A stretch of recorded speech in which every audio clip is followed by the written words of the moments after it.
আর আল্লাহও চায় আপনি আপনারা ছোট করেন। আল্লাহর এটা দেখতে বড্ড ভালো লাগে যে আমার বান্দা ছোট হয়ে থাকতে চায়। মান তাওয়াদা তারাফা, যে নিচে নামতেছে আল্লাহ টাইনা উঠায়, আর যে উঠতেছে আল্লাহ থাপ্পড় মেরে নিচে নামায়। কথা কন।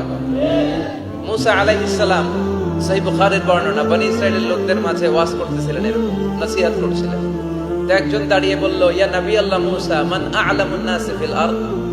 হে মুসা নবী, জানতে বড় মনে চায় বর্তমান পৃথিবীর সবচেয়ে বড় জ্ঞানী কে? মুসা আলাইহিস সালাম কয় আমি। মুসা আলাইহিস সালাম কি বললেন?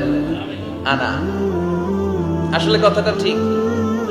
আল্লাহ যখন যে নবীকে পৃথিবীতে পাঠায় তখন তাকে সবচেয়ে বেশি জ্ঞান দিয়ে পাঠায়, সেই হিসেবে ঠিকই উনি সবচেয়ে জ্ঞানী। কিন্তু উনি এইভাবে নিজেকে সবচেয়ে বড় জ্ঞানী বলে দিবে, এটা আল্লাহর পছন্দ হয় না। আল্লাহ চেয়েছিলেন মুসা আলাইহিস সালাম যেন বলে আল্লাহু আ'লাম, আল্লাহই জ্ঞানী। সুবহানাল্লাহ কইবেন না? কিন্তু তা না করে উনি কি করলেন? যখন বলল সবচেয়ে বড় জ্ঞানী কে, উনি হুট করে কি বলে ফেললেন? আনা, আমি। আল্লাহ এটা পছন্দ করেনি। আল্লাহ ডেকে বললেন, মুসা, ইউ আর অ্যাবসলিউটলি রং, তুমি ভুল করেছো। তুমি সবচেয়ে জ্ঞানী নও, তোমার চেয়ে বড় জ্ঞানী আছে। সুবহানাল্লাহ পড়ে। তার মানে জানার কোনো শেষ নাই, জাননেওয়ালার উপর জাননেওয়ালা আছে। আর সবচেয়ে বড় জাননেওয়ালা কে? মুসা আলাইহিস সালাম রে আল্লাহ বললেন, মুসা, তোমার চেয়ে বড় জ্ঞানী আছে, তার নাম হচ্ছে খাদির। কি নাম? আরো জোরে বলেন, কি নাম? খাদির। উনি কোন জায়গায় বসলে ওখানে ঘাস লতা পাতা যদি শুকনো থাকতো, ওনার বরকতে ওগুলো সবুজ হয়ে যেত, এজন্য ওনার নাম খাদির। কিন্তু আমরা বলি খিজির।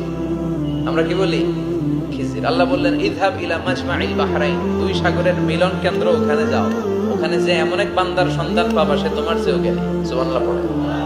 তাহলে আমি সবচেয়ে বড় জ্ঞানী, আমি আল্লামা, এটা বলতে পারে শয়তান। চিল্লা এখন ঠিক কিনা?